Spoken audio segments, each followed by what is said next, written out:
Well, it was really emotional. I mean, to have a book turned into a movie for an author is really kind of nerve-wracking because you just don't know what's going to come out of it. But this whole process has been really magical. Destin's an incredibly kind, generous, compassionate human being, and I trusted his instincts and his commitment to doing the story right.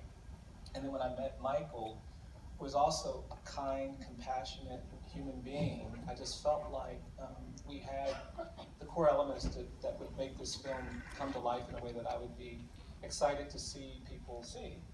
And then with Jamie's extraordinary performance and Brie's incredible performance, I just felt like we had the possibility of turning these hard stories into truth. For me, I've just wanted people to see what I've seen for the last 35 years. I've seen people crushed by inequality and injustice. I've seen them oppressed. I've seen people pulled away and executed who were unfairly sentenced. And I just believe that my reactions are not unique. If any of you were in a room with a 14-year-old child who had been abused by people he had been forced into a prison cell with, you would want to do what I've wanted to do. And so for me, it's been really exciting and gratifying to see the stories of my clients come to life, and with these amazing, amazing, talented people, the humanity of the people I work with is on full display. And that was my biggest concern, and I just was so thrilled.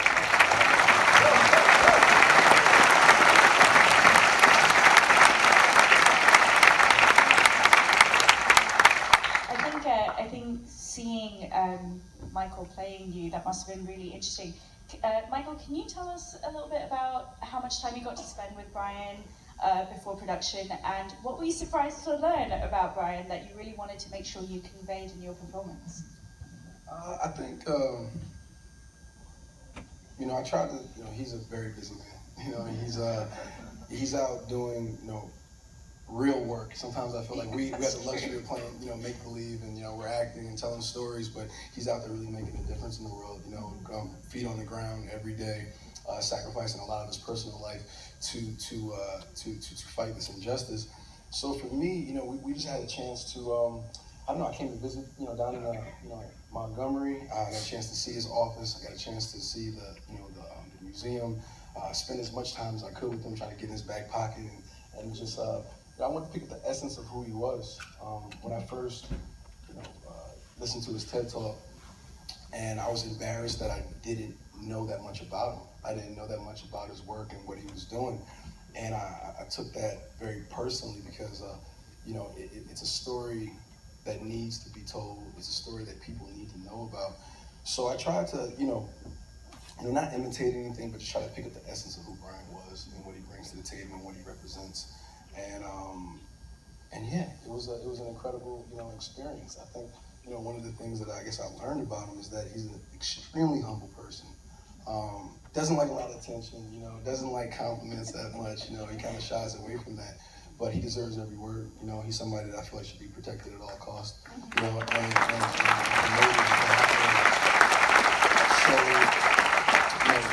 given the opportunity to kind of put his story on a global level, to be his story, to be told and shown around the world, I think, honestly, all of us just want to give him the tools, to help fight this battle.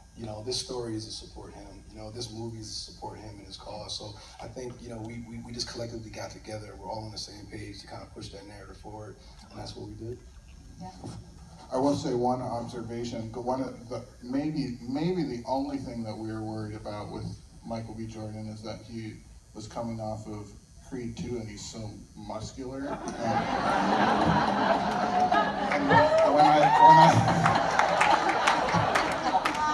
when I saw him, I'm like, he's good. I actually took a picture of them walking, of Michael B. and Bryan Stevenson walking side by side, and I looked at that picture and I was like, oh my gosh, they are exactly the same. Fresh off some dips.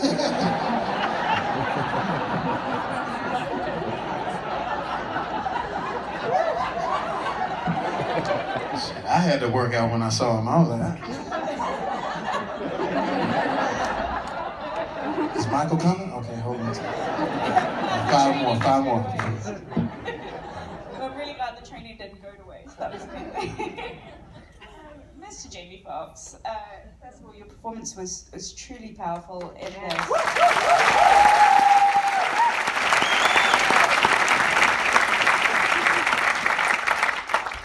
Obviously, playing a character like this must be very difficult, and I just wanted to ask you about your process walking into this role, how much you were able to learn about the real Johnny D, if you were able to speak to his family, and what you were conscious about portraying with him as well.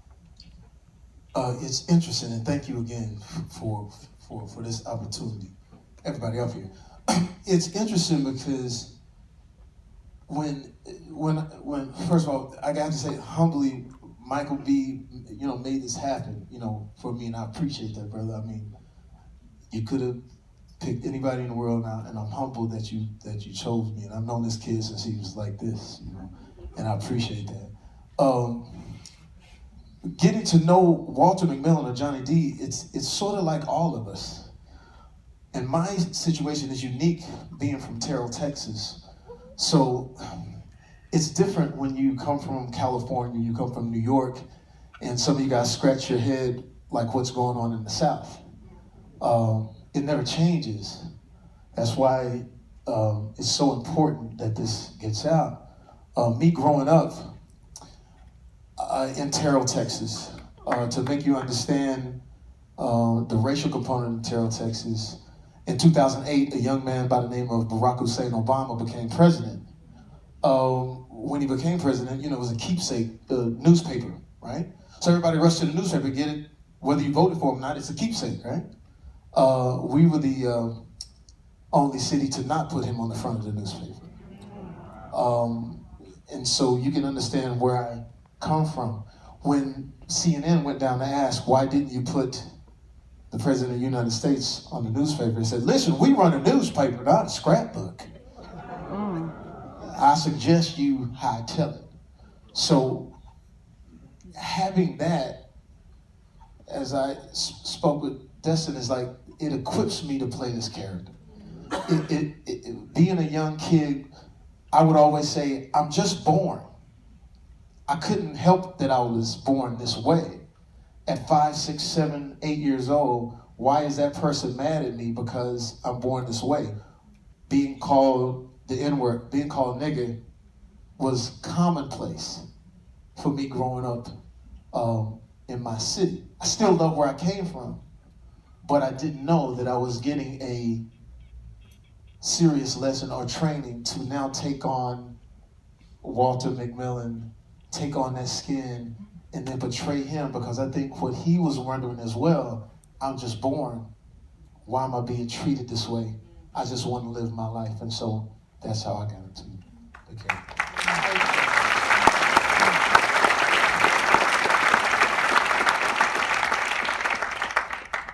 Yeah, it was an incredibly emotional film throughout, but certainly your performance and Rob Morgan's performance, by the way, was devastating as Richardson. He's incredible.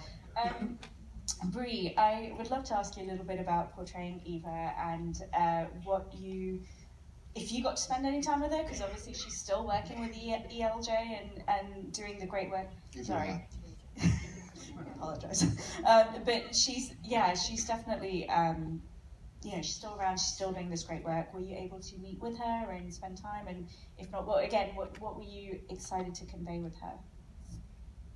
So I did. I spoke with Eva over the phone, and we had an incredible conversation. She's wonderful and brought so much light to what I felt like the angle was that I could bring to this film that would have really existed quite finely without me there, which is my favorite part of it, is it didn't need my participation to exist.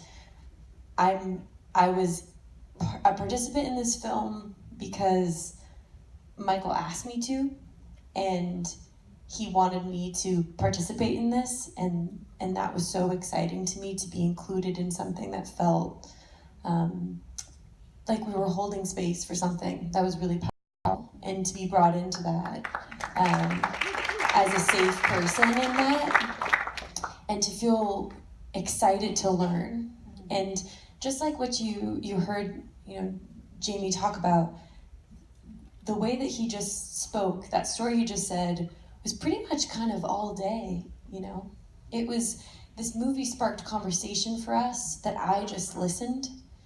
We would do these very heavy scenes, and a lot of the time when you're in films, people just go back to their trailers. This was a film where we would go back into our holding area, and I would sit and listen to story after story of what it is like, what it's like for people of color to live. And I felt so honored to be in that space, for people to be vulnerable on camera and then to also be vulnerable behind when there weren't cameras rolling and just talk. It was a true honor, and I stepped into this humbly as someone who wanted to learn and is still learning, and as someone who just wanted to be as a support, and that's who Eva is. She just wants to help and support. It's not her, as much as she wants there to be this larger goal, for her it's really about just, if I can bring hope to one person, that's enough. And so having that and being able to be there through that, I feel that it was, one of the greatest on-set experiences I've ever had, and one that was really life-changing, and one that will continue to stay with me. Yeah. And this is your third collaboration with Destin as well, which I thought was great. How was that experience, just sort of reuniting again? I will go into the dark with Destin for the rest of my life. If he tells me to go, I will go. It's just how it is, and I feel like, he's my family. It's not just him, though. It's all the department heads that he's built this long-standing relationship, that we have built this long-standing relationship. And so to me, it's like, I can go out and make movies all over the world. I can do a big movie. I can do all of these insane things, and then I come back and it's my home, and it's my place to, I feel like, really dig into myself, really work on technique, and it just feels right to me every time. So it's one thing for him to say, but this movie was a little different. He was like, let's do this. And I'm like, well, it's up to these guys, really. Right. And this time it was like, okay, they say it's okay, so I'll be there. Well, I always enjoy seeing you two pair up. Destin, I think I would love to ask you just a little bit about some of the initial challenges you faced with telling the story, if any, and what were the key things you were keeping in mind that you really wanted to convey powerfully? What were the most important scenes for you in this film? I think the biggest challenge of any movie that I enter into is my own personal fear. And this, for this project, specifically after reading this amazing book that touched me more than any book has ever touched me, and then meeting Bryan Stevenson, who has touched me more than any human being has ever touched me, and opened my eyes to things that I thought I was aware of, but opened my eyes so much more to the people beyond the statistics that I knew. That created, I think, a pretty healthy fear to really want to do a good job, to learn as much as I can, to keep Bryan as close to me as he would allow throughout the entire process. And that's what I did. I honestly felt like, I was doing my best in what I knew, but I also was 100% a student of Bryan Stevenson throughout this entire process. And it was extremely life-changing for me as a person, which, I hope that you love the movie. I always hope that people love what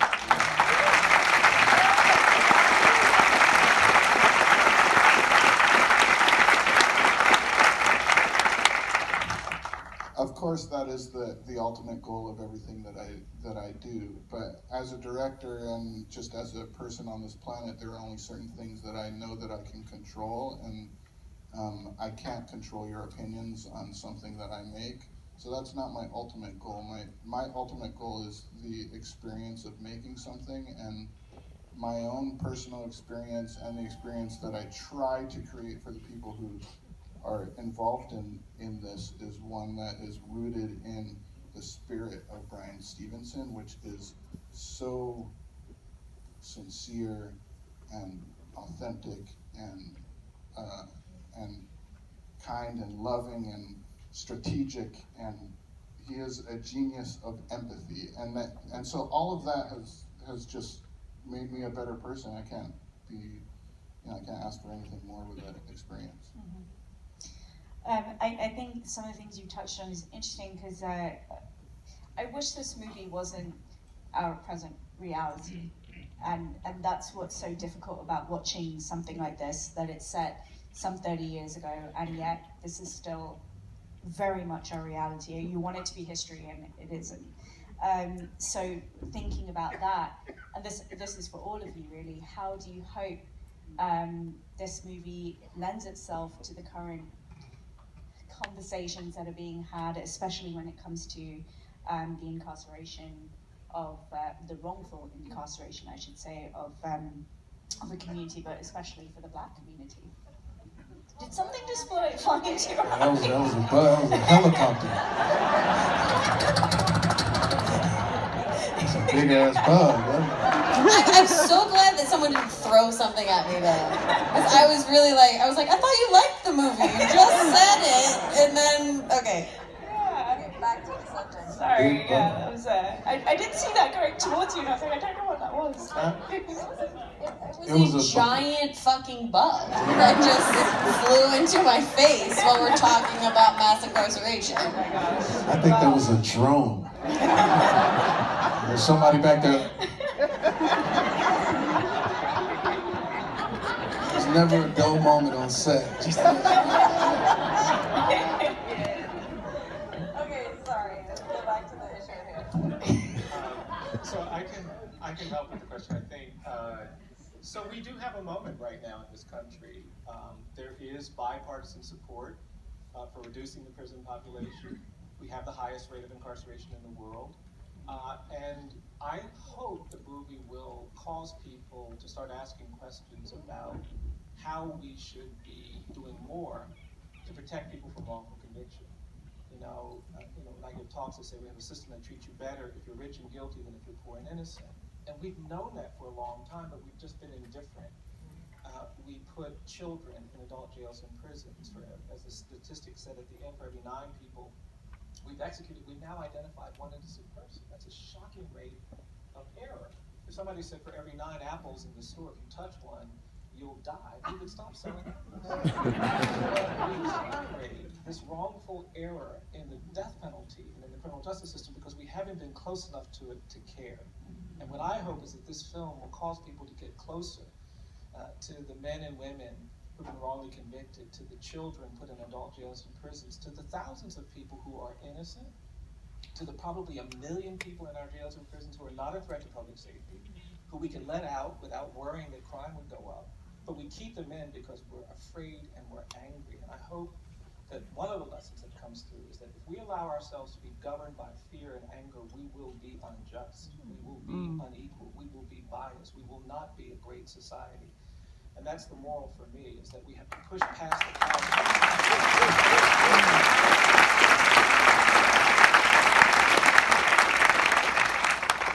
Pushing past the politics is so important. Michael and Jamie, I wanted to ask you specifically about, I think some of the most challenging scenes to watch are the scenes where both of your characters are pulled over by the police. And again, this is something that just, you can't get away from drawing parallels to what we're facing now. And I just wondered, as performers, what is it like to have to go through those scenes? Even when you're just acting them, there's still such an emotional element to it. So for both of you, what was that experience like, and what were you conscious of keeping in the sort of front of your mind as you were filming those?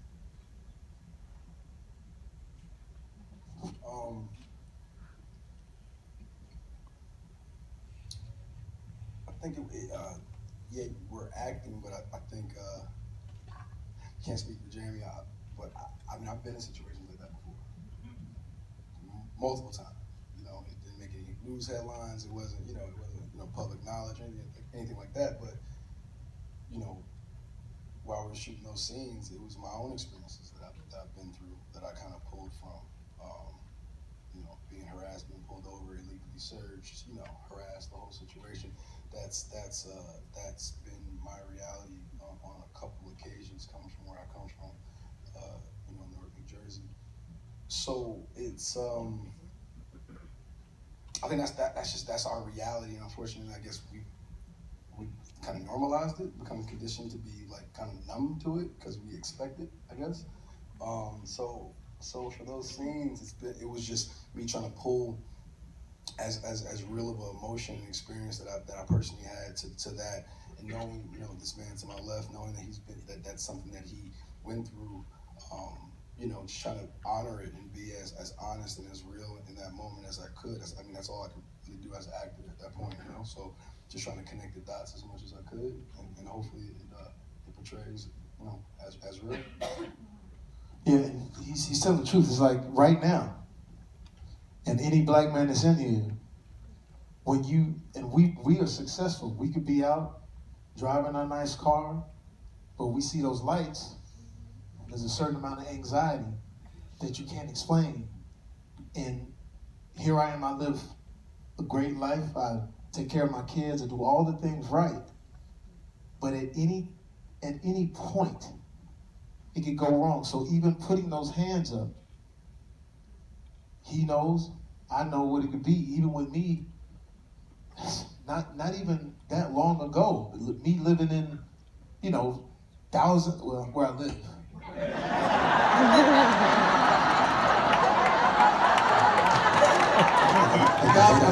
a thousand streets away from here. A thousand streets.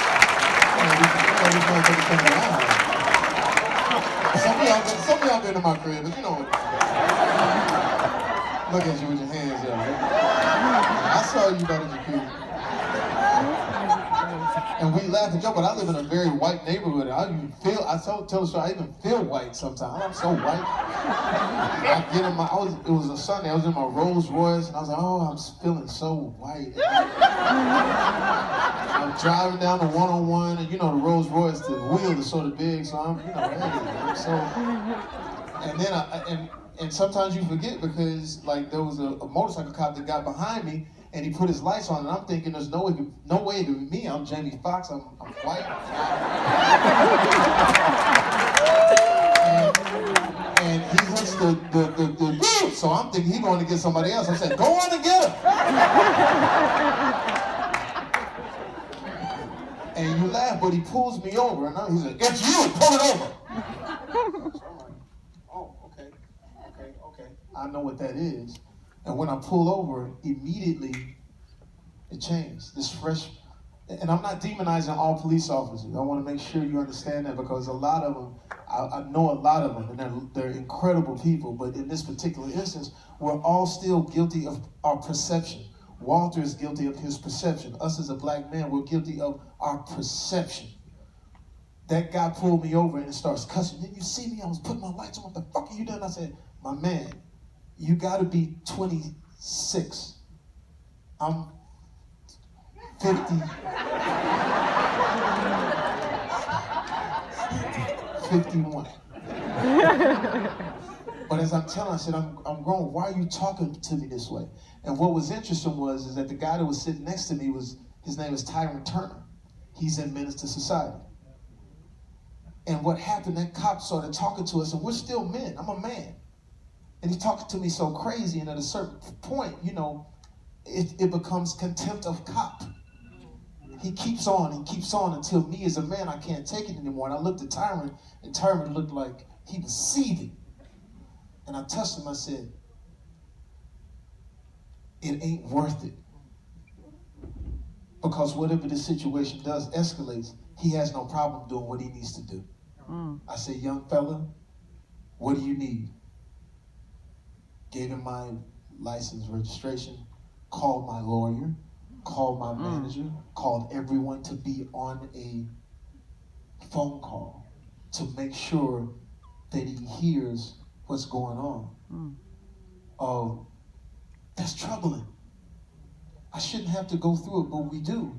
So a movie like this, hopefully, will open everybody's eyes. It's great to see black, white, everybody see it and understand that it's real. And when it comes to present day, it's so necessary because me coming from Texas, the one thing we fail to do is we don't have passports. We don't travel. Some of us never leave our block. So the only information that we get is from our TVs. The only thing that we do know about perception is what is told us, which is a racial domino that was pushed years ago, and no one tries to stop it. And that's why this man puts his hand there and tries as best he could to stop that racial domino, because if we don't, and you see, and I pray that it doesn't get any crazier than it is, but if we don't hold everybody accountable and say, listen, the things that we give air to, me being from the South and knowing certain people, how they feel, when you give them that type of air and say, you cool, they'll burn this whole place down. So we have to tell everybody about this movie, make sure we get in and see it and come out of it, and then talk about real active things that we do, like Bryan has been doing for years.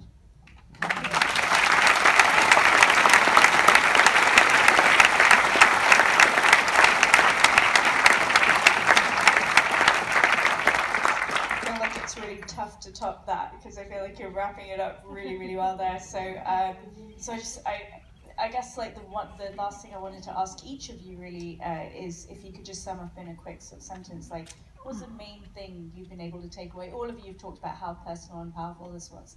If you could just tell me like the one thing that you're really able to take away from this project that you feel like is really special for you.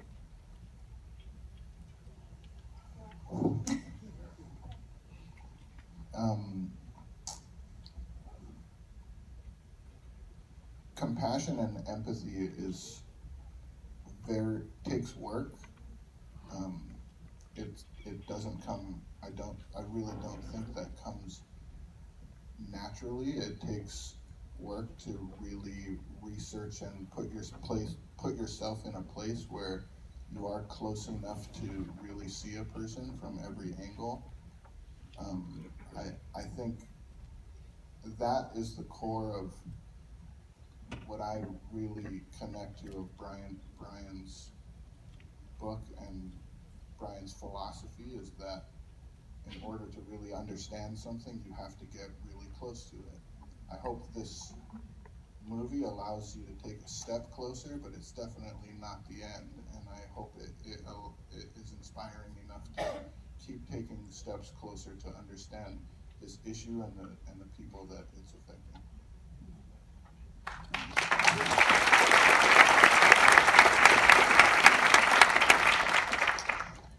For me, it's that the power is in the individual. I think that it's easy to look at this film as being about this like system that needs to be dismantled, because that's true, but it's also run by individuals with sometimes minds that have strong biases that make for an unjust system. Because I'm coming at this from getting in the skin of a woman who's not a lawyer and was able to, and is still able to make a really valuable impact in this. I feel like that's an important element to share with everyone in this room. I don't know how many people are lawyers in here, but I'm gonna guess the majority are not. And you can walk out of this room and do so many things to help this issue. You can go onto the EJI website. There's so many options for you to help. Voting, really important option that you can exercise, and you should. Because you can do it, it's free. That to me is one of the huge things that I learned. It's not so much about thinking that this is some giant issue that is outside of ourselves. It actually really does start with us. That's a very good point.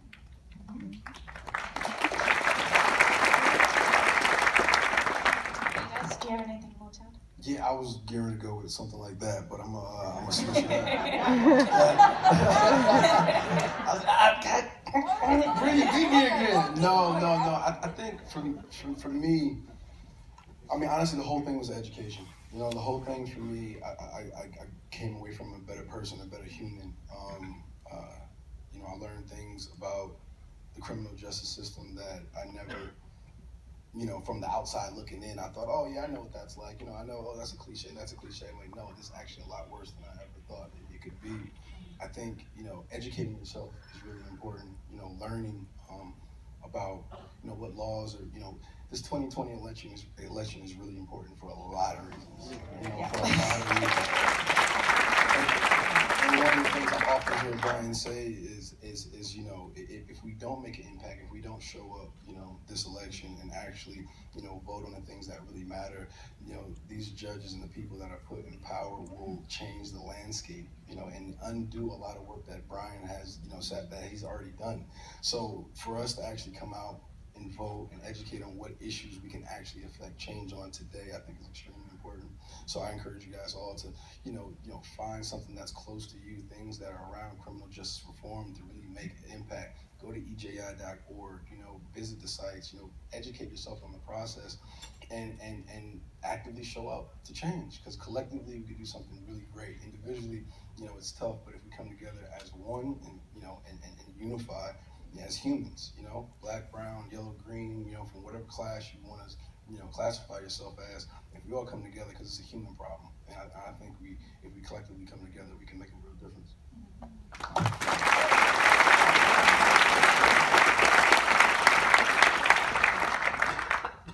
I think with that, I just want to say thank you so much for being here. Thank you guys for being here and watching such an important